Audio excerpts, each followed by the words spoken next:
इतना दिमाग लाती कहाँ से हो? कहीं से नहीं, I am born with it.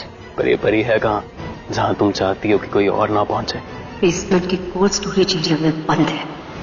Rajiv और परी का डांस देखे भाई नीति यहाँ पर बहुत गुस्सा हो रही है। पहले से वो बहुत गुस्से में है क्योंकि वो चाहती नहीं थी कि यहाँ पार्वती और राजीव एक साथ आए और ये तो बार बार एक दूसरे के करीब आ रहे हैं। अब यहाँ पर नीति भाई प्लानिंग कर रही है कि मैं किस तरीके से इस पार्वती से बदला लूं। और होने को परी के पास उसका फोन है,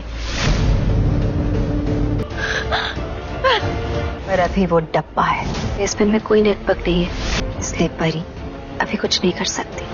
यहाँ पर हो सकता है कि वो जान से मारने की कोशिश भी करे। वही हम देखेंगे किस तरीके से राजीव और परी ना बहुत प्यारा सा डांस कर रहे हैं, रोमांटिक। लेकिन यहाँ पर जो पार्वती है ना भाई, उसको बार बार याद आ रही है राजीव की। वो एकदम अपने इमोशंस खो देती है और यहाँ पर अब क्या करूं? ऐसे तो मैं ठंड से मर जाऊंगी और यहाँ तो नेटवर्क भी बिल्कुल नहीं है। माता रानी प्लीज प्लीज मदद कीजिए मेरी। And you know, cold storage के जिस यूनिट में वो बंद है, राजीव के सामने समझ भी आ रहे हैं, लेकिन अचानक से वो वहां से चली जाती है। राजीव उसको रोकने की कोशिश भी करता है, लेकिन वो वहां से चली जाएगी।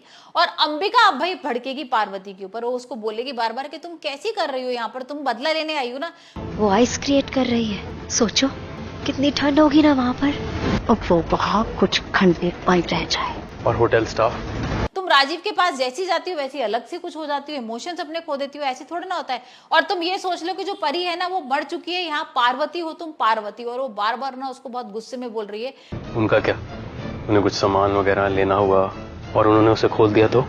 डोंट वरी दलजीत, अभी ऐसा कुछ नहीं होगा, क्योंकि उस एरिया को रिपेयर करने के लिए कहा है मैनेजर ने कि परी नहीं है, परी को इन लोगों ने मार दिया है, तुम उसका बदला लेने आई हो। और यहाँ पर पार्वती को भी समझ में आ जाता है कि हाँ मेरे से गलती हो गई और अब मैं कभी भी इमोशंस नहीं कहूंगी। और वही हम देखेंगे कि राजीव ना दोबारा आके भाई परी के साथ फ्लर्ट कर रहा है। अब वो ऐसा क्यों कर रहा है तुम आने वाले एपिसोड में ही देखने वाले हैं, क्योंकि यहाँ पर उसको भाई उस पर प्यार भी आ रहा है, वो बहुत अच्छी भी लग रही है। तो ये भी हो सकता है कि भाई उसको ये समझ में आ गया हो कि मेरी परी है, ये पार्वती नहीं है। वहीं दूसरी तरफ हम देख रहे हैं कि नीति बहुत गुस्से में है। यहाँ पर नीति को समझ में नहीं आ रहा कि मैं किस तरीके से भाई परी के साथ क्या करूं, क्योंकि राजीव ने उसको पूरी तरीके से छोड़ दिया। उसने बोल भी दिया है कि मुझे तुमसे कोई मतलब नहीं है। तो अब हम देखने वाले हैं कि नीति ना परी को कोल्ड स्टोरेज में बंद कर देगी और उस कोल्ड स्टोरेज का ना टेम्परेचर बहुत हाई है और बहुत ज्यादा बर्फ जम जाएगी थोड़ी देर में। मतलब ऐसा होगा 1-2 घंटे बाद तो अगर कोई आदमी उसमें रह जाए तो मर ही जाए। तो यहाँ पर वही होता है, परी उसके अंदर रह गई है और भाई नीति ने बाहर से दरवाजा बंद कर दिया। अब जो पार्वती है ना, उसको ये तो पता लग गया कि भाई नीति ने सारी चीज की है, लेकिन अभी तो कोल्ड स्टोरेज में बंद है तो कुछ कर नहीं सकती। और यहाँ पर ना सबको बुलाने की कोशिश कर रही है और इतने में राजीव आएगा और राजीव उसको गोद में उठा के बाहर ले आएगा। अब यहाँ पर राजीव ने उस आदमी का नाम पूछेगा कि किसने तुम्हें अंदर बंद किया, तो वो नीति का नाम बताएगी। तो देखते हैं अब राजीव क्या करता है नीति के साथ।